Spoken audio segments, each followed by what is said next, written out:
Le 2 janvier 2018, en Californie, Blaze, un jeune homme de 19 ans, fait le mur, en se faufilant discrètement par la fenêtre de sa chambre. Dehors, il fait déjà nuit, et la morsure du froid se fait aussitôt sentir. Mais il ne traîne pas longtemps à l'extérieur. L'ami avec qui il a prévu de passer la soirée l'attend déjà au volant de sa voiture, garée quelques mètres plus loin.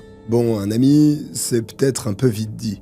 Il s'agit plutôt d'une vague connaissance, un ancien camarade de lycée avec qui il vient de reprendre contact un peu par hasard. Enfin ça, c'est ce qu'il croit.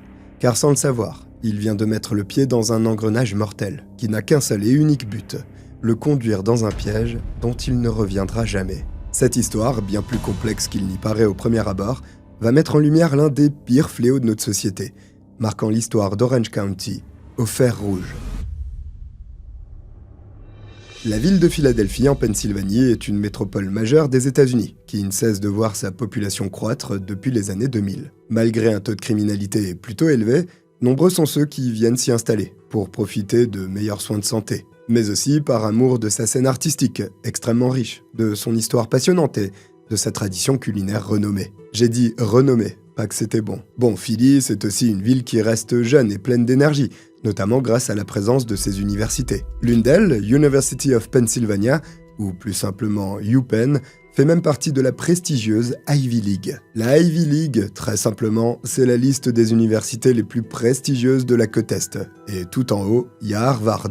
En clair, ça veut dire que les places sont chères, au sens propre comme figuré. D'ailleurs, UPenn est même l'une des universités les plus sélectives des États-Unis, avec un taux d'admission ne dépassant généralement pas les 5%. Mais avec un dossier scolaire solide, une lettre de motivation aux petits oignons et beaucoup de travail, certains parviennent tout de même à tirer leur épingle du lot et à intégrer ses rangs. Parmi eux, Blaze Bernstein, un Californien de 19 ans, originaire du comté d'Orange. Il faut dire que l'adolescent bourré de talent fait tout de suite sensation avec son essai d'admission en 2016. À 18 ans à peine, il manie déjà la plume avec une poésie et une adresse qui émerveillent ses professeurs. Ses compétences, Blaze les a surtout développées lorsqu'il étudiait à l'Orange County School of the Arts, le lycée artistique californien dans lequel il était scolarisé avant d'entrer à l'université. Là aussi, les demandes sont extrêmement élevées et les places peu nombreuses. Le jeune homme a toujours été extrêmement doué pour son âge, mais s'il a réussi tout ce qu'il entreprenait jusque-là, c'est aussi grâce à ses amis et sa famille, qui l'ont toujours beaucoup soutenu et entouré. Chaleureux, bienveillant, attentionné et toujours souriant,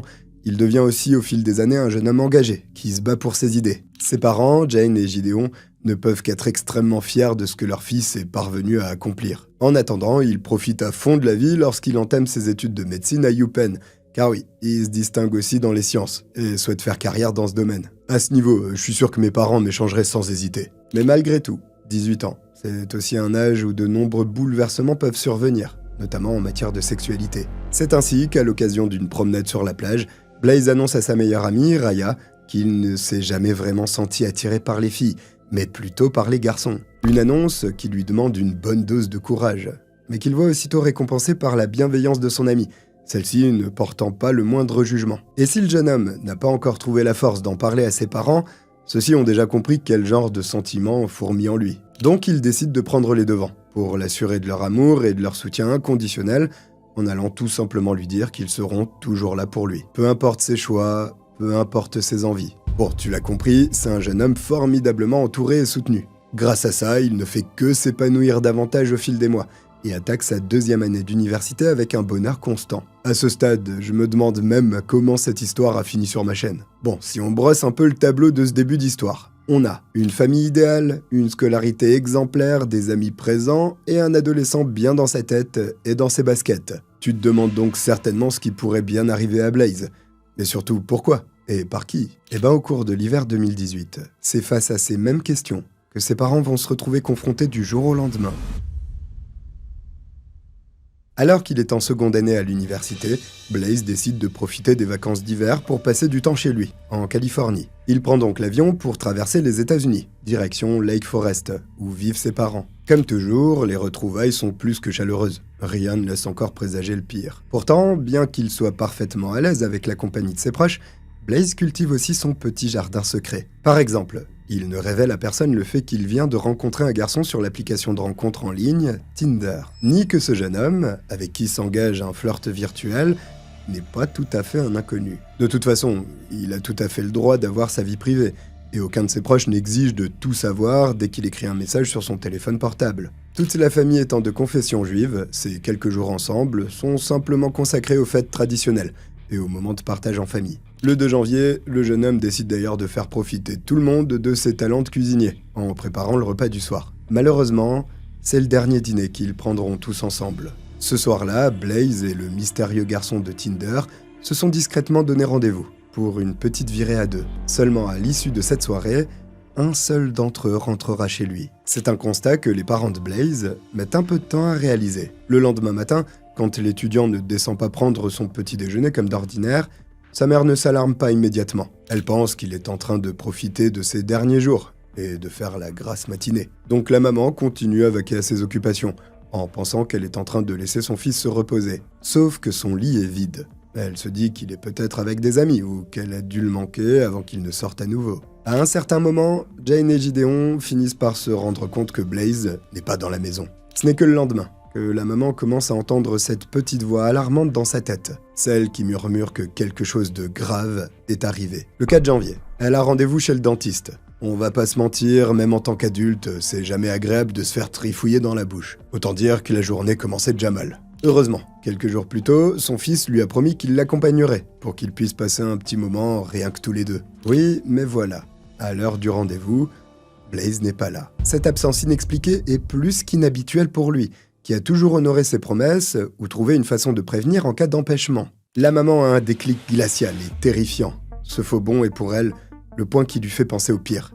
Il est arrivé quelque chose de grave à son fils, un peu fébrile.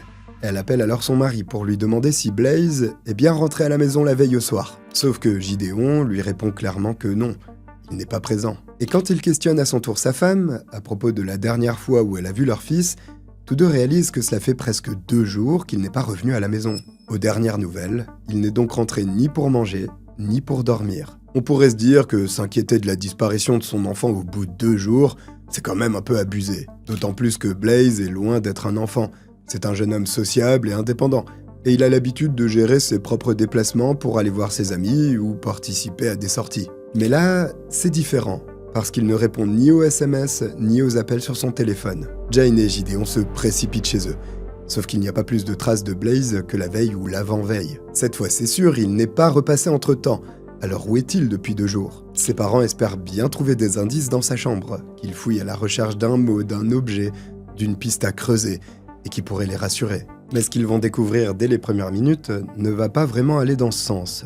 Toutes ses affaires personnelles sont là, non seulement ses clés, mais aussi son portefeuille contenant ses cartes de crédit, ainsi que ses lunettes de vue. La découverte de ces objets essentiels pour le jeune homme ne fait qu'accroître les sentiments d'angoisse et d'incompréhension de ses parents, qui contactent alors aussitôt la police. En attendant d'avoir du nouveau du côté des autorités, ils ne restent pas les bras croisés. Pour tenter d'en savoir plus, ils se connectent sur l'ordinateur de leur fils. L'objectif, ces réseaux sociaux, sur lesquels il passe beaucoup de temps à parler de ce qu'il fait et de ses projets, comme des millions d'autres jeunes de son âge.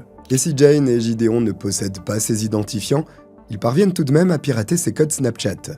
À première vue, il n'y a rien à tirer de l'application, si ce n'est ce petit détail sur lequel ils finissent par tomber. Le soir du 2 janvier, le jeune homme a envoyé l'adresse du domicile de ses parents à un certain Sam. Le fait que ce message soit le tout dernier que Blaze ait envoyé, mais aussi qu'il corresponde à la dernière fois où il a été vu par sa famille, laisse le couple sans voix. Ils ne peuvent pas croire à un simple hasard. Et puis, c'est qui ce Sam?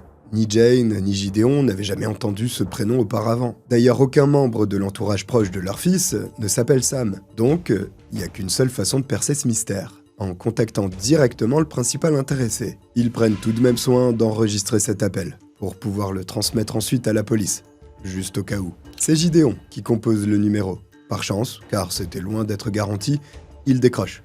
Il semble plutôt coopératif, et même très inquiet lui aussi. Il admet sans problème être effectivement passé récupérer leur fils chez eux à 23h, ce 2 janvier, et l'avoir emmené à Borrego Park, un lieu public se trouvant à quelques minutes de voiture. Une fois sur place, Blaze serait sorti du véhicule, expliquant qu'il devait rejoindre une autre connaissance dans le parc.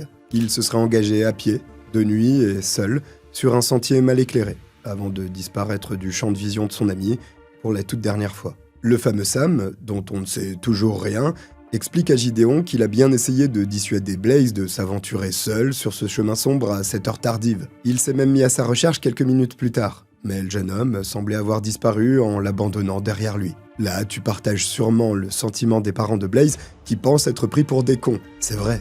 Tout ça n'a aucun sens. Pour quelle raison venir récupérer Blaze pour l'emmener dans un parc en pleine nuit, sans que personne ne soit au courant? Qu'avaient-ils réellement prévu de faire tous les deux? Et plus invraisemblable encore, pourquoi tout à coup, Blaze aurait-il changé d'avis une fois arrivé sur place en disant qu'il allait retrouver quelqu'un d'autre pour disparaître derrière? Ce mystérieux Sam aurait-il en fait accepté de jouer un simple rôle de chauffeur pour rendre service à un ami? D'ailleurs, à ce sujet, rien ne permet aux parents de Blaze de croire que ces deux garçons étaient réellement proches. En fait, ils n'ont que la parole de ce jeune homme bizarre à laquelle se raccrocher. Ils n'ont pas l'intention d'en rester là, et vont tenter de comprendre quel lien rapprochait leur fils de ce garçon, dont ils ignorent absolument tout. Les Bernstein, en contact avec les enquêteurs, vont alors aller de surprise en surprise, dans le pire sens du terme. Cela commence lorsque Gideon demande à Sam comment il a connu son fils. Celui-ci révèle donc qu'ils se sont rencontrés lors de leurs années lycée, car il était scolarisé dans le même établissement que Blaze, l'Orange County School of the Arts. C'est là-bas qu'ils se seraient rapprochés, avant de devenir amis. Que Blaze ait été scolarisé dans cette école d'art, c'est une certitude. Mais qu'en est-il réellement de Sam? C'est exactement la même question que se posent les policiers, après avoir entendu l'enregistrement, et ils tiennent à vérifier. Pour ça, ils procèdent à de premières vérifications plutôt rapides, qui confirment les propos de celui qui s'appelle en réalité Samuel Woodward. Mais pour aller plus loin, ils prennent aussi contact avec d'anciens élèves ayant fréquenté l'école la même année que les garçons. Parmi eux, Raya Rovsky, la meilleure amie de Blaze depuis l'enfance. À l'époque, tous les trois se trouvaient dans la même classe. Seulement, la réaction de Raya va pas être celle à laquelle on pourrait s'attendre. Dès qu'on lui annonce la nouvelle de la disparition de son amie de toujours, elle s'effondre de désespoir. Sauf qu'au moment précis où on prononce le nom de Samuel Woodward, un cri s'échappe de sa gorge. Elle le connaît bien, et pour cause. D'après elle, c'est un fou. Certes, Samuel n'a pas menti sur certains points, mais concernant son amitié avec Blaze, Raya a une toute autre version de l'histoire à donner aux enquêteurs. Elle est dans tous ses états, et c'est légitime, car selon elle, celui qu'elle a connu à l'époque n'aurait jamais pu devenir ami avec Blaze. La raison ? Il est ouvertement homophobe. Ayant grandi dans une famille catholique ultra conservatrice au sein de laquelle l'homosexualité était considérée comme un péché capital, Samuel Woodward ne cachait pas son aversion pour les couples gays. Et au lycée, il était connu pour être le paria de la classe, solitaire, bizarre et dédaigneux. Déjà à cet âge, c'était aussi un garçon aux opinions très arrêtées sur l'égalité raciale, ce qui lui valait d'être encore plus marginalisé par le reste des élèves. En plus, il passait son temps à noircir les pages de ses cahiers en dessinant des armes à feu, ce qui avait le don de terrifier les autres élèves qui se tenaient donc le plus loin possible de lui. Ah ouais, c'est peut-être par ça que j'aurais dû commencer. Bon, la réalité, c'est qu'il était l'exact opposé de Blaze. Et même si dans les faits, des différences extrêmes n'empêchent pas la naissance d'une belle amitié, tous les anciens camarades de classe de Blaze et de Samuel s'accordent à dire qu'il est impossible que ces deux se soient rapprochés à quelque moment que ce soit. D'après eux, ils ne se sont même jamais adressé la parole. Ça fait quand même une sacrée différence avec la soi-disant histoire d'amitié avancée par Samuel Woodward. Pourtant, le compte Snapchat de Blaze prouve bien que des années plus tard, il est effectivement entré en contact avec lui, et lui a même envoyé son adresse. Tout le monde se pose donc la même question. Pour quelle raison un rapprochement si soudain se serait opéré entre eux après aussi longtemps? À ce stade encore assez précoce de l'enquête, toutes les suppositions sont possibles. Par contre, si l'on recoupe l'histoire pour le moins bancale de la petite virée au parc et les incohérences soulevées par les anciens élèves, le principal suspect est déjà tout désigné. Et c'est Samuel Woodward.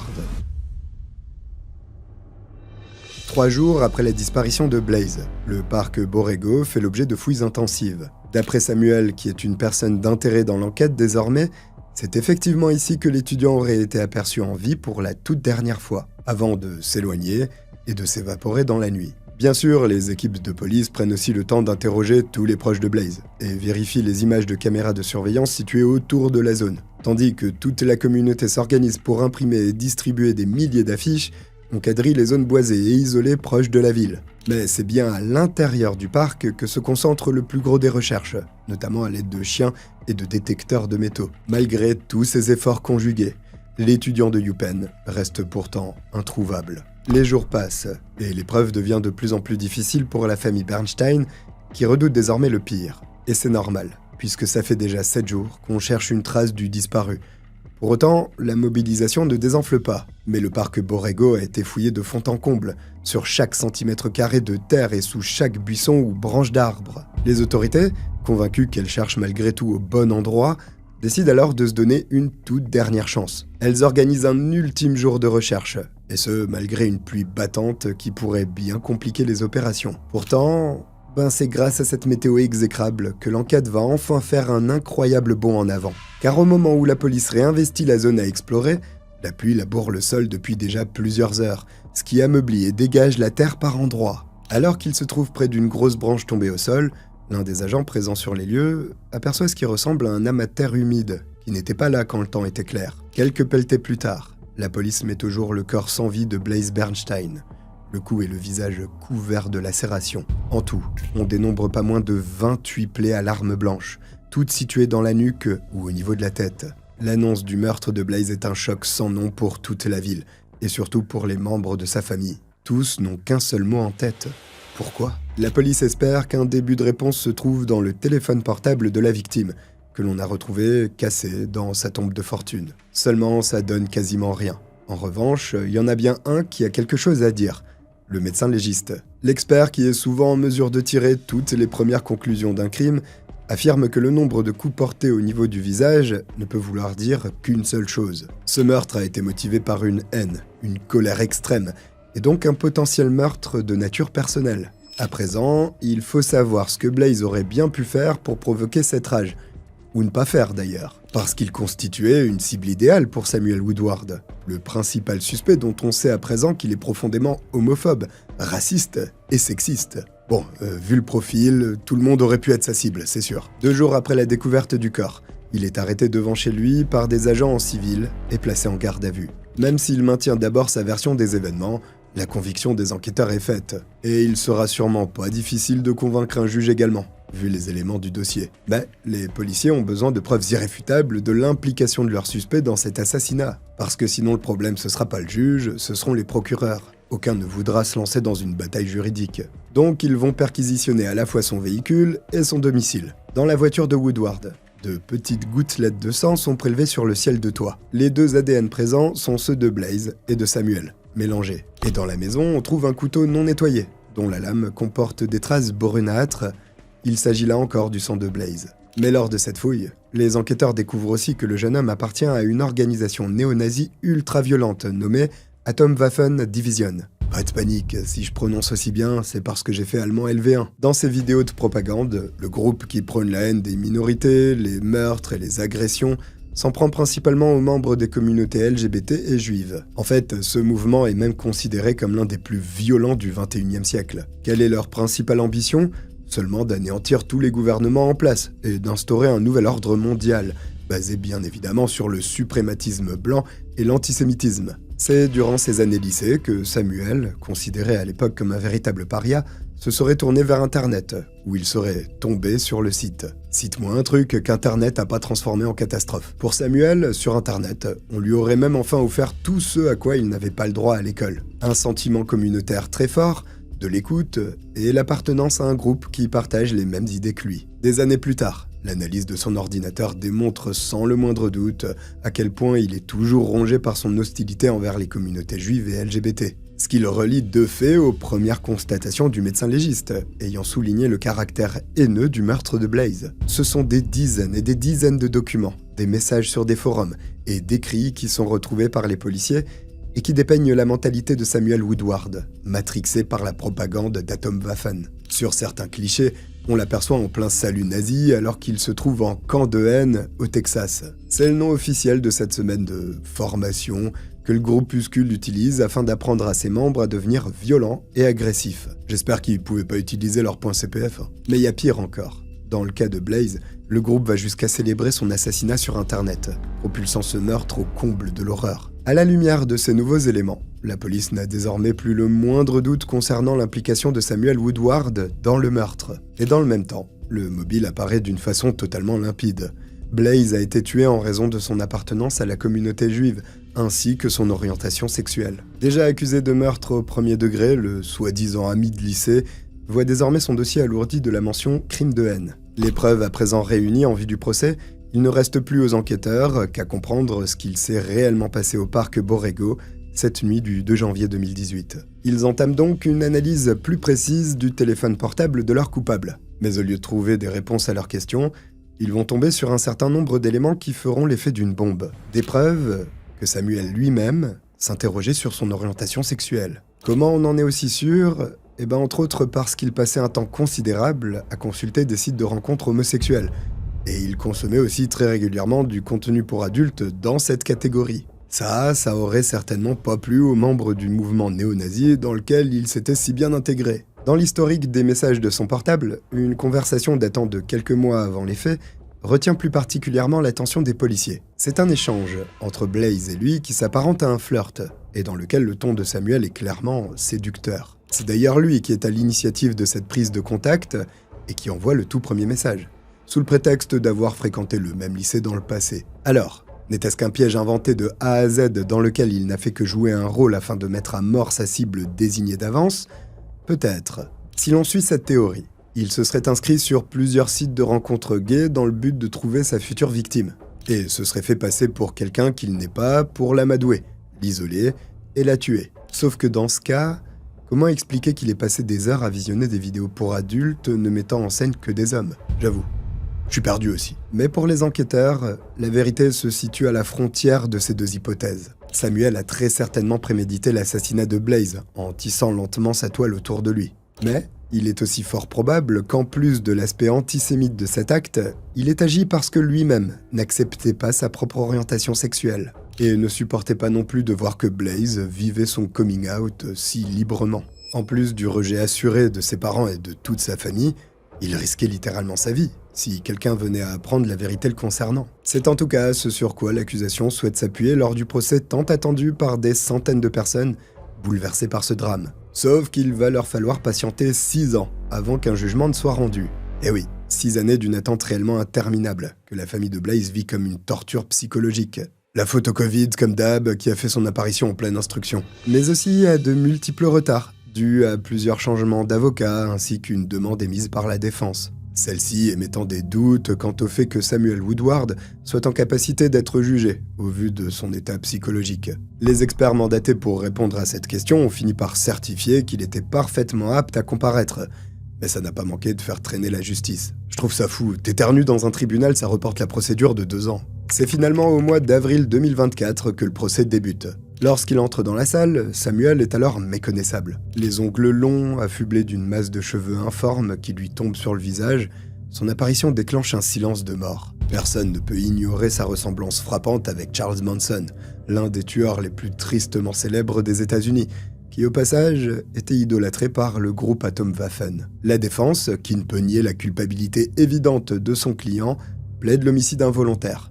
Faut bien tenter un truc, vu le taux horaire. Elle tente de minimiser la responsabilité de Samuel en mettant d'abord en avant un syndrome d'Asperger, cumulé à un trouble obsessionnel compulsif. D'après ses avocats, ce ne sont ni la religion, ni l'orientation sexuelle de Blaze qui ont poussé leur client au meurtre, mais une autre raison, qu'ils vont bientôt avancer à la surprise générale. Et il faut bien comprendre qu'ici l'enjeu est extrêmement élevé.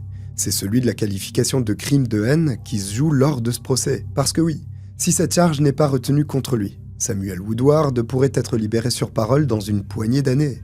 Mais, dans le cas contraire, s'il est prouvé que ce crime a bien été motivé par la haine, c'est la prison à perpétuité sans possibilité de libération conditionnelle qui l'attend. Pour lui, c'est donc quitte ou double. La défense va alors s'attacher à tout mettre en œuvre pour qu'il ne soit pas accusé de crime de haine, et justifier cet acte de la pire manière qui soit, en rejetant la responsabilité du meurtre sur le dos de Blaze Bernstein. Oui, la victime qui a reçu 28 coups de couteau au visage. En réalité, l'étudiant en médecine ne serait pas mort à cause de sa religion ou même de sa sexualité, mais parce qu'il aurait fait quelque chose qui aurait tout bonnement provoqué une réaction incontrôlée chez son assassin. Dans sa nouvelle version des faits, Samuel explique que ce soir-là, au parc, il aurait fumé un peu d'herbe, ce qui l'aurait endormi. Il se serait réveillé avec le pantalon baissé et aurait senti Blaze lui toucher la jambe, téléphone à la main. Il serait donc question d'une agression sexuelle, ni plus ni moins. En une seconde, le lien se noue dans l'esprit de Samuel.